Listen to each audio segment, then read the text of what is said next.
2 months ago down in Corpus Christi, Texas at a sold-out show. It was great to meet him, great to watch him, and we figured we might as well have him back in San Antonio. So ladies and gentlemen, let's keep that energy up for my man, Mr. Skip Petitt.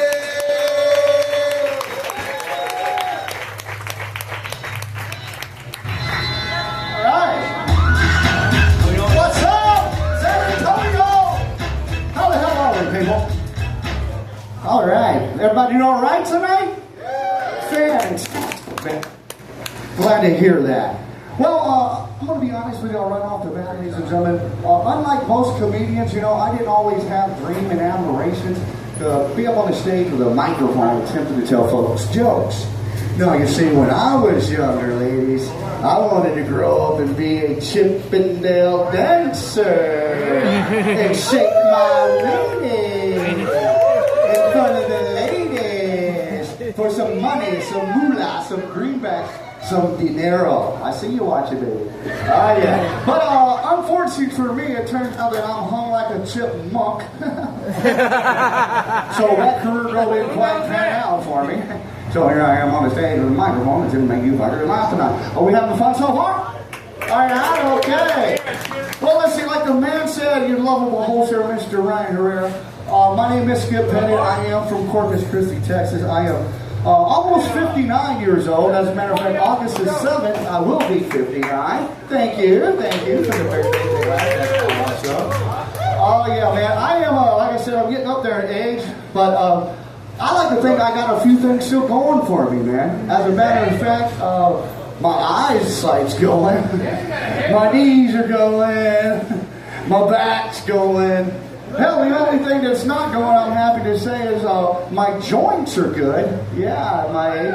As a matter of fact, the only time I actually suffer from joint pain is when I run out of weed. Don't you hate that? Not fun for me. Hey, speaking of weed, does anybody know why they call the roach clip the roach clip? Because potholder was already taken. All right. Thank you. Now, see, that's a thinker. It comes to you. You'll get it. All right.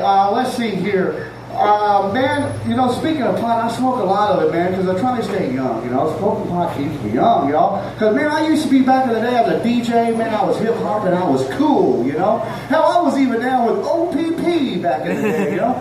Yeah, you know me. Nowadays, I'm more down with AARP. Yeah, you know me. In about 5 minutes, I'm going to need a pee. Louder controls a bitch. Okay.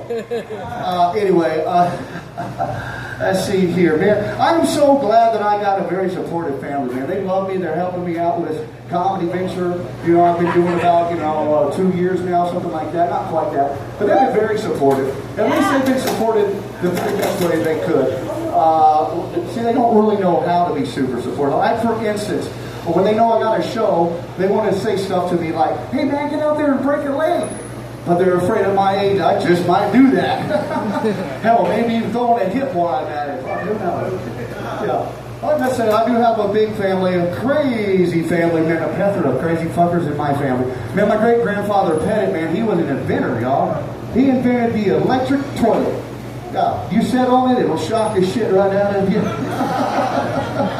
Now, I didn't say he was a good one, I just said he was an inventor.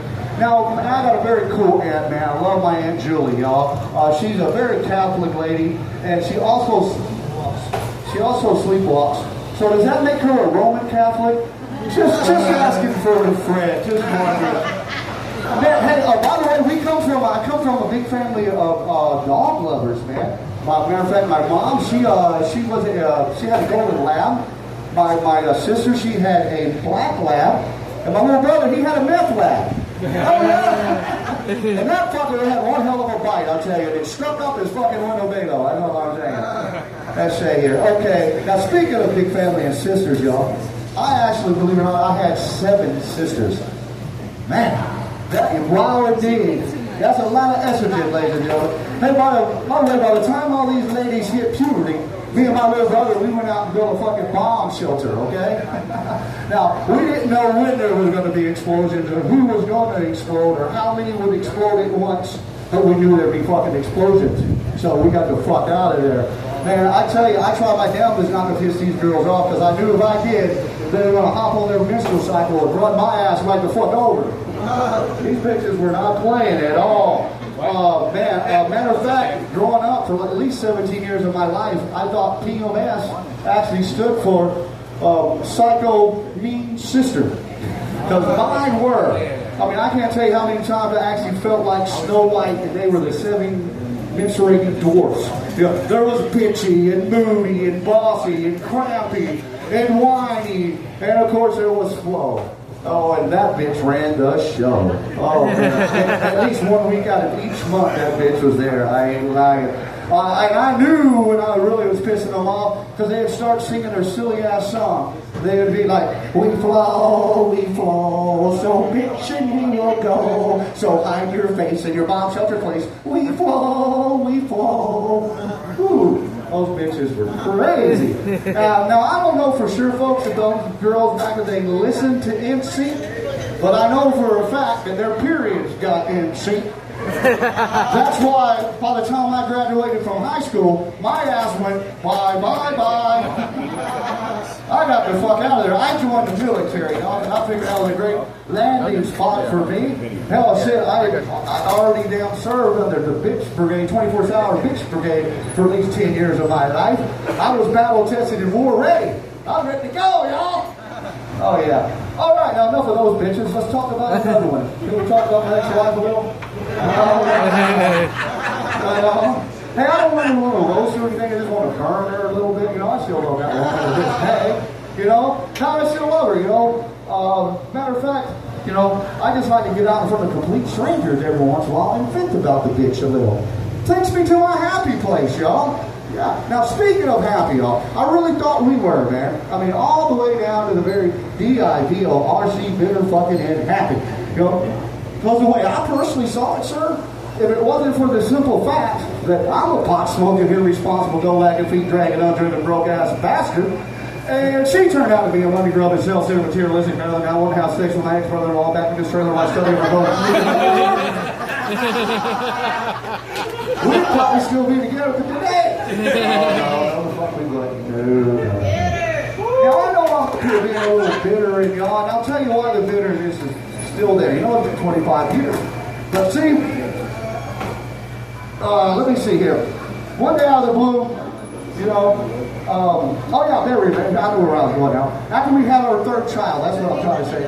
She hit me out of the blue one day with, you need to get out and get a vasectomy. You know, she decided that I need to get a vasectomy, right? A little snip.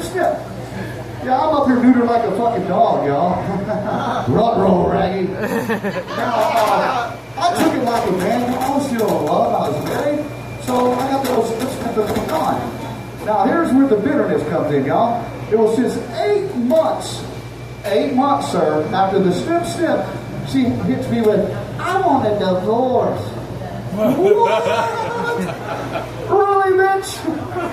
Now, guys, we all know going into a marriage, if it don't work out, there's a great chance we can lose our asses, right? I just don't expect her to be one of my working testicles, you know what I mean? I mean, that gold digging bitch knew she wasn't going to get no money from my broke ass. She went after one of my family jewels, which is unfair, sir, because I didn't ask for one of her titties.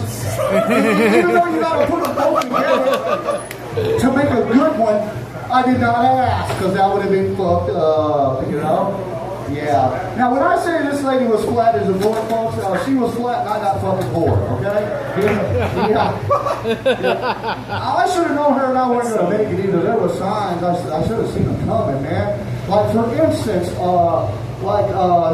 for sure she was, what do you call it? Let me see. Oh, temperamental. Yeah, that's what. Let's just say she was temperamental.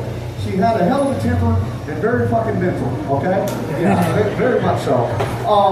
And one of the signs was like 4 years into our 8-year marriage, it occurred to me that she was bisexual. Yeah, I had to buy her something before she'd get sexual. I hated that so much. Yeah, as a matter of fact, speaking of buying, towards the end of the marriage, sex got so bad that I had to go out and put a strobe light in the room, sir. At least that way, once she would let me fuck her, it looked like she was moving. Her favorite position was doggy style, but not the style y'all are thinking, I'd settle in bed, she'd roll over way dead. Not my favorite. Sure. Well, folks, you guys have been so fantastic. Thank y'all for laughing at me. I sure appreciate it. I'm going to wrap it up with this, but by letting y'all know, I sure appreciate y'all laughing. It's been a lot of fun because to be quite honest with y'all, man, there's been something that's been bothering me all day today, even on the road trip up here. I've got something on my chest, and I would just really like to take a moment, if I could, get it off my chest before I leave here tonight, and I know I will feel much better. Will that be okay? Can I get this off my chest? Okay. All right, let's see if make sure this is going to work. All right, Steve, so you can do this. Just get this off your chest, and you'll be all right.